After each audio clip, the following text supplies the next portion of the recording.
গতকালকেই অন্তত 20-25টা জিনিসের দাম বেড়েছে। তার জন্য এই অন্তর্বর্তী সরকারকে কাঠগড়ায় তুলছি না, কিন্তু আমরা যে শুনলাম ডক্টর ইউনূস আসলেই দেশের চেহারা বদলে যাবে, সারা দুনিয়ায় তার এত বন্ধু বান্ধব, তার এত গুণগ্রাহী, তার এত ভক্ত, ওরা সবাই টাকা দেবে, আমাদের সংকট দূর হয়ে যাবে। এই রকম করে বিদেশ তো আমাদের টাকা পয়সা এখন পর্যন্ত দেয়নি। IMF এর প্রেসক্রিপশন মতো দেশ ছাড়াবার কথা যদি ভাবেন ডক্টর ইউনূস, তাহলে আপনার সাথে আমাদের আরও এই রকম লড়াই বাড়বে। আচ্ছা, মাহমুদুর রহমান মান্না যদি 3-5বার চিৎকার করে বলে আমি 3 মাসের মধ্যে ভোট চাই, দাম যেরকম বেড়ে গেছে, এরপরে ভ্যাট ট্যাক্স বসাবার পরে নতুন করে আবার যে জিনিসপত্রের দাম বাড়বে, সেইটা বহন করার মতো শক্তি গরিব মানুষের তো নাই, মধ্যবিত্ত নাই, এমনকি যারা সরকারি বা আধা সরকারি অফিসে চাকরি করে, মোটামুটি বেতন দিয়ে খরচ চলে, সংসার চলে, তারা পর্যন্ত আর সংসারে খরচ চালাতে পারবেন না। আপনারা দেখেছেন গতকালকে পত্রিকায় কেবল ঘোষণা হয়েছে 100টা দ্রব্যের উপরে ট্যাক্স বসেছে, ভ্যাট বসেছে। যে ট্রাকে করে গরিব মানুষ মানে একেবারে হতদরিদ্র মানুষগুলোর কিছু খাবার ইত্যাদি দেওয়া হতো, সেটারও খুবই সীমিত একটা হিসাব ছিল, সেটা বন্ধ করে দেওয়া হয়েছে। যে সমস্ত পরিবারকে সাহায্য করা হতো, প্রায় 1 কোটির কার্ড ছিল, সেই 1 কোটি কার্ডের মধ্যে থেকে 40 লাখ বাতিল করা হয়েছে। কেন বলেন তো, কেন করা হলো? আমরা প্রথম থেকে শুনে আসছি এই দেশের সংস্কার করে নতুন দেশ বানাবেন এই সরকার। আমরাও সংস্কারের কথা বলেছি, সংস্কার আমরা চাই, এবং যখন এই সরকার সংস্কারের কথা বলেছেন, আমরা বলেছি সংস্কারের তাদের এই কর্মসূচিকে আমরা সমর্থন করব। আমরা আলাপ আলোচনা করে ঠিক করব দেশে কি কি সংস্কার দরকার, সেই সংস্কারগুলো করতে কতদিন লাগবে এবং কতদিন পরে সরকার নির্বাচন দিতে পারবেন। একটা অনির্বাচিত সরকার, বিশেষ একটা পরিস্থিতিতে গড়ে তোলা সরকার, অন্তর্বর্তী সময়ের জন্য সরকার। অন্তর্বর্তী সময় মানে একটা সরকার থেকে আর একটা সরকার বানাতে যে সময় লাগে, সেই মধ্যবর্তী সময়ের জন্য তারা সরকার। এই সময়ের জন্য যতখানি যা করা দরকার তারা সেটা করবেন, কিন্তু তারা গরিব মানুষের কল্যাণে আজ পর্যন্ত একটা কাজ করেছেন আপনারা দেখাতে পারবেন?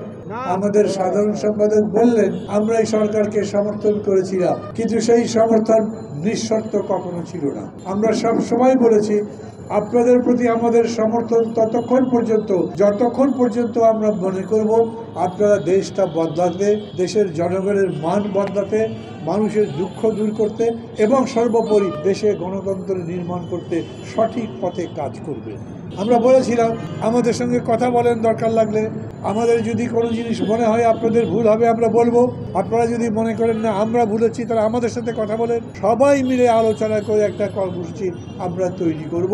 কিন্তু দুঃখের সাথে আমি জানাচ্ছি সরকার আমাদের সাথে সব বিষয়ে আলোচনা করে যে করছেন তা তো নয়। রাষ্ট্রপতি রেখেছেন নিজের ইচ্ছা মতো, তারপরে 3টা সর্বশেষে যে উপদেষ্টা দিয়েছেন, সারা দেশের মানুষ প্রতিবাদ করেছে, তারা জোর করে রেখেছেন। এখন পর্যন্ত প্রশাসনের কোনো জায়গায় কোনো ভালো ফলাফল আছে বলে দেখি না। সচিবালয়ে ডিসিরা মিছিল করে, অন্যরা কথা শোনে না, এক সচিব আর এক সচিবকে দেখতে পারে না, এটা তো চলছেই। পুলিশ ব্যবস্থা দরকার সবচেয়ে বেশি করে নির্বাচনের জন্য। পুলিশ খালি নির্বাচনের জন্য নয়, পুলিশ দেশের আইন শৃঙ্খলা রক্ষার জন্য, দেশের শান্তিপূর্ণ পরিবেশ রক্ষার জন্য, দেশে অপরাধ বন্ধ করবার জন্য এবং দেশে ভালো মানুষকে সুযোগ দেওয়ার জন্য পুলিশ প্রশাসনের কোনো বিকল্প নাই। সেই পুলিশ হাততালি দিয়েছেন একজন, দেখলাম পুলিশে চাকরি করেন নাকি আপনার আত্মীয় স্বজন কেউ আছে পুলিশে। পুলিশ আমাদের শত্রু নয়, আমরা সবসময় বলি, কিন্তু পুলিশ গত 15 বছর আমাদের সাথে শত্রুর চাইতেও ভয়ঙ্কর আচরণ করেছে। মানুষ সেই কারণে পুলিশের উপরে ক্ষিপ্ত ছিল, পুলিশের উপরে রাগ ঝেড়েছে, পুলিশ মারাও গেছে জনগণের হাতে। আমরা বলেছি এটা বন্ধ করতে হবে, বন্ধ হয়েছে। আমরা বলেছি পুলিশটাকে ভালো করে সংগঠিত করেন, পুলিশ এখন পর্যন্ত সংগঠিত হয়েছে।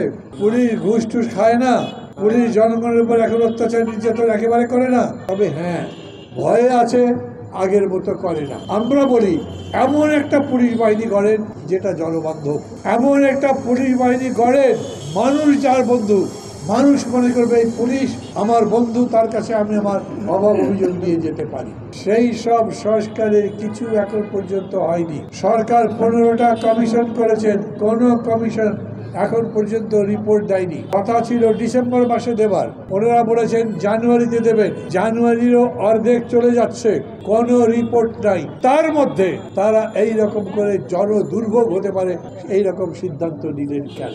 পত্রিকায় পড়বেন IMF বাংলাদেশকে $640 কোটি বা $670 কোটি দেবে। এই টাকা দেবার বদলে তারা এই 100টা দ্রব্যের উপরে ভ্যাট ট্যাক্স বাড়াতে বলেছে। এই টাকার বদলে তারা এই ট্রাকে করে গরিব মানুষের যাদের খাবার জোটে না তাদের দৈনন্দিন খাবারের ব্যবস্থা করেছে সেটা বন্ধ করতে বলেছে। IMF বলেছে এই রকম করে যত্রতত্র যত ইচ্ছা তত গরিব মানুষের জন্য কার্ড দেওয়া যাবে না। আমাদের এই মানববন্ধনে আমার হাতের বাম পাশে বেশ কয়েকজন মহিলা দাঁড়িয়ে আছেন এখনো, আমি দেখতে পাই না। এই মহিলারা আমাকে বললেন তারা মতিঝিলের কাজ করেন, বিভিন্ন অফিস আদালতে, ব্যাংকে, সেখানে ক্লিনারের কাজ করেন, অন্যান্য কাজকর্ম করেন। তাদের পিয়নের কাজ করে, তাদের বেতন 7,000 টাকা, কারো হয়তো 8-9,000 টাকাও আছে, 10-12,000 টাকা আছে। যারা দাঁড়িয়ে আছেন, যারা দূরে দাঁড়িয়ে আমার কথা শুনছেন, তারা বলেন তো ঢাকা শহরে একটা পরিবার 7 থেকে 12,000 টাকাও যদি পায় তার সংসার চলে? তার তো পেটে খাবারই জুটবে না, অসুখ হলে কোনো ওষুধ কিনতে পারবে না, ডাক্তারের কাছে যেতে পারবে না। এই যে মানুষের চাইতে ইতরের মতো জীবনযাপন, আমরা সেটা বদলাতে চাই তো? বলি না একদিনেই হবে, 4 মাসেই সমস্ত গরিবি দূর হয়ে যাবে, 5 মাসের মধ্যে আমাদের ডক্টর ইউনূসের হাতে কোনো জাদুর চেরাগ আছে, উনি সমস্ত মানুষের ভাগ্য বদলে দিতে পারবেন, সেই কথা বলি না। কিন্তু আমি জানতে চাই IMF বলল বলে আপনি এই যে জিনিসপত্রের দামের উপরে ট্যাক্স বসালেন, ভ্যাট বসালেন, এতগুলো পদ্ধতি আপনি বাতিল করে দিলেন। আজ বাজারে যান, কয়টা জিনিসের দাম বেড়েছে আপনি নিজে দেখে আসেন। আমি গতকালকের পত্রিকায় পড়েছি, কালকে কেবল পত্রিকায় খবর বেরিয়েছে, পরশু রাতে তারা সিদ্ধান্ত নিয়েছে, গতকালকেই অন্তত 20-25টা জিনিসের দাম বেড়েছে। আজকের এক পত্রিকায় লিখেছে যে NBR শেষ পর্যন্ত শিশুর যে খাবার দুধ সেটাও ছাড়ে নাই, দুধের উপরেও ভ্যাট, দুধের উপরে ট্যাক্স, দুধের দাম বেড়েছে, এমনিতেই দুধ পাওয়া যায় না, সমস্ত জিনিসের দাম বেশি। তারপরেও আমাদের শিশু যে বড় হবে সেই পথেও তারা একটা কাঁটা তৈরি করবার চেষ্টা করছে। ডক্টর ইউনূস খুব খারাপ লোক, উপদেষ্টারা খুব খারাপ লোক। ভাই এইসব লুলুপুতি কথা এখন চলবে না। আপনি কত ভালো লোক তত ভালো থাকেন, আরো ভালো হন, আমরা আপনাকে অসম্মান তো করছি না, কিন্তু আমার পেটে যদি খিদায় আগুন জ্বলে আমি বলবো না, আমি বলবার সময় বলবো না আপনি কেন এই সমস্ত ট্যাক্স তুলে দিয়েছেন। কাজের কাজ এখন পর্যন্ত কি করতে পেরেছেন বলেন তো? যেরকম চেক দেন সেরকম টাকা দিতে পারে? এখন পর্যন্ত ব্যাংক তার নিয়ম অনুযায়ী সবগুলো ব্যাংক চলে, সবগুলো ব্যাংকে যথাযথ তারল্য আছে, প্রয়োজনীয় টাকা পয়সা আছে। আমি তার জন্য ডক্টর ইউনূসকে কাঠগড়ায় তুলছি না, তার জন্য এই অন্তর্বর্তী সরকারকে কাঠগড়ায় তুলছি না, কিন্তু আমরা যে শুনলাম ডক্টর ইউনূস আসলেই দেশের চেহারা বদলে যাবে, সারা দুনিয়ায় তার এত বন্ধু বান্ধব, তার এত গুণগ্রাহী, তার এত ভক্ত, ওরা সবাই টাকা দেবে, আমাদের সংকট দূর হয়ে যাবে। এই রকম করে বিদেশ তো আমাদের টাকা পয়সা এখন পর্যন্ত দেয়নি।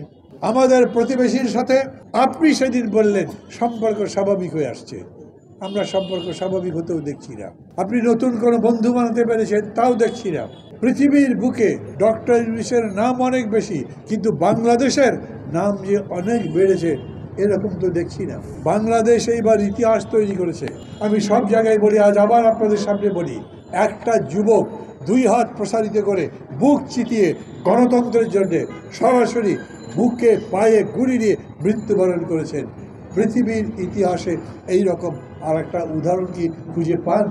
আমি গত 4 মাস ধরে দেখছি আমাদের দেশে অতীতে মানুষ জীবন দিয়েছে, মিছিল গেছে, পুলিশ গুলি করেছে, মারা গেছে 2 জন লোক, বরকত, সালাম, রফিক, জব্বার, আসাদ, শামসুজ্জোয়া, যাদের নাম বলেন, তারা রাজপথে আন্দোলন করতে গিয়ে মারা গেছে। কিন্তু এইরকম করে জানে ওইখানে পুলিশ গুলি করলে আমি মারা যাব, তবু দাঁড়িয়ে বলেছে আমি গণতন্ত্র চাই, মাথা নত করবো না। ওই যে কবিতায় বলে না, সাবাস বাংলাদেশ, পৃথিবী অবাক তাকিয়ে রয়, জ্বলে পুড়ে পুড়ে সরকার, তবু মাথারও আবার নয়। এই তো বাঙালি, সেই বাঙালি এবার নিজের পায়ে দাঁড়াতে চায়। আমরা বলি আমাদের মানুষ যত পরিশ্রম করতে পারে, আমাদের মানুষের মধ্যে যত সৃজনী শক্তি আছে, আমাদের মানুষের মধ্যে যত সহ্য শক্তি আছে, আমাদের মানুষ যত বেশি নেতা মানে, আমাদের মানুষ যত বড় নিয়ম মানে, কেউ কেউ অবাক হচ্ছেন আমার কথা শুনে। আওয়ামী লীগ 15 বছরে যে অত্যাচার জনগণের উপর করেছিল, যেদিন আওয়ামী লীগ চলে যেত, যেদিন আওয়ামী লীগ চলে গেছে, আওয়ামী লীগের নেতারা নিজেরাই বলেছেন না, লাখ লোক মারা যাবে, রক্তের গঙ্গা বইবে। কোনো মানুষ মরে ঢাকার রাজপথে পড়ে আছে দেখেছেন না? রাজনৈতিক নেতারা যারা আন্দোলন করেছেন, ছাত্র নেতারা যারা রক্ত দিয়েছেন, জীবন দিয়েছেন, যারা এই পরিবর্তন সম্ভব করেছেন, তারা মানুষকে বলেছেন ধৈর্য ধরো। কারো ওপর এইরকম নির্যাতন এই ঢাকা মহানগরে হয়নি। বাইরে অনেক বড় বড় জালিমকে বাড়িতে থাকেন এই রকম আমি ঘটনা দেখেছি। আমি ডক্টর ইউনূসকে বলি, এই জাতিকে যদি এখন আপনি সংগঠিত করে তাকে সামনের দিকে, উন্নতির দিকে নিতে না পারেন, তাহলে এরপরে কারা পারবে? অতএব আমাদের প্রথম কথা হচ্ছে, IMF এর প্রেসক্রিপশন মতো দেশ ছাড়াবার কথা যদি ভাবেন ডক্টর ইউনূস, তাহলে আপনার সাথে আমাদের আরও এই রকম লড়াই বাড়বে। যদি খালি বিশ্ব ব্যাংকের পরামর্শ মতো এমন এমন সিদ্ধান্ত না হয় যা জনগণের উপরে, বোঝার উপরে শাকের আটির মতো হবে, আমরা সেটা সাপোর্ট করব না, আমরা সেটা মানব না। আরও একটা কথা বলি, এই যে এতদিন যাচ্ছে, মানুষের পেটে যদি ক্ষুধার আগুন থাকে, ও সংস্কারের কথা শুনবে? আমার যদি অভাব থাকে, আমাকে গিয়ে যদি বলে আমি একটা সুন্দর ব্রিজ বানাতে চাই, আমার সেটা পছন্দ লাগবে না। অতএব অভাব দেখেন, মানুষের কষ্ট দেখেন, কষ্ট দূর করবার পদক্ষেপ নেন, তার পাশাপাশি দেশে গণতন্ত্র প্রতিষ্ঠার জন্য উপযোগী সংস্কার সাধন করেন। কতদিন লাগবে বলেন তো? আইন বদলাতে কত বছর লাগে? গণতন্ত্রের পক্ষে আইন তৈরি করতে কত বছর লাগে? আপনারা ডিসেম্বর বলেছিলেন, পরে জানুয়ারি বলেছেন, আমরা জানুয়ারি পর্যন্ত সময় দিয়েছি। এখন বলছি জানুয়ারির মধ্যে রিপোর্ট দিলে তারপরে সবার সাথে কথা বলে এটা সমাধানের ব্যবস্থা করেন, এবং নির্বাচন তো দিতে হবে। আচ্ছা, মাহমুদুর রহমান মান্না যদি 3 বার 5 বার চিৎকার করে বলে আমি 3 মাসের মধ্যে ভোট চাই, আপনাদের কি মনে হবে? আমি ক্ষমতায় যাওয়ার জন্য খুব লালায়িত হয়েছি, কারণ আমার দল আগামী নির্বাচনে এককভাবে জিতে ক্ষমতায় যাবে তা তো মনে করি না। তারপরে ভোট চাই, গণতন্ত্রের জন্য ভোট চাই। বিএনপি বড় দল, ওদের ক্ষমতার মুনমুনি থাকতেই পারে, তো চাইবেও তো। তারা কষ্ট স্বীকার করে নাই, অত্যাচার সহ্য করে নাই। তারা যদি বলে একটা রোড ম্যাপ দেন, তো রোড ম্যাপ দেবেন। যদিও আমি মনে করি ডক্টর ইউনূস জাতির উদ্দেশ্যে যে ভাষণ দিয়েছেন, সেটাকে যদি আপনি পরিপূর্ণ রোড ম্যাপ নাও বলেন, কিন্তু একটা পথ নির্দেশিকা বা রোড ডিজাইন বলতে পারবেন।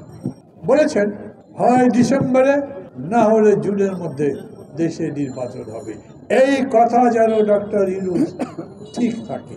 কেন? আপনি সব হিসাব কিতাব করেই তো বলেছেন। যদি মনে হয় আপনার এখনো তুক্কু দেন না আমার আরো 1 মাস লাগবে, বলেন আমার আরো 2 মাস লাগবে, তা যদি না বলতে পারেন, তাহলে আমরা ধরে নেব ওই সময় নির্বাচন হবে। আর অনুরোধ করব, এই সময়ের মধ্যে জন দুর্ভোগ বাড়াবার কোনো রকম পদক্ষেপ গ্রহণ করবেন না।